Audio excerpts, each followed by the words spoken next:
సముద్రములో ఉన్నటువంటి ఆక్సిజన్ అయినా, భూమి మీద ఉన్నటువంటి గాలి అయినా, గాలి తనకిష్టమైన చోటును విసరాలి.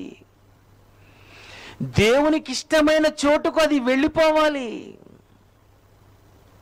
అది తిమింగముల కడుపులో ఉన్నటువంటి యోనా దగ్గరకైనా, పైన ఉన్నటువంటి గాలి చేప పీల్చుకొని ఆ గాలి యోనా పీల్చుకోవాలి. ఏటండి గాలి? గాలి ఇలా ప్రయాణం చేస్తుందా? భూమి మీదే కాకుండా చేపలలోనికి ప్రవేశిస్తుందా?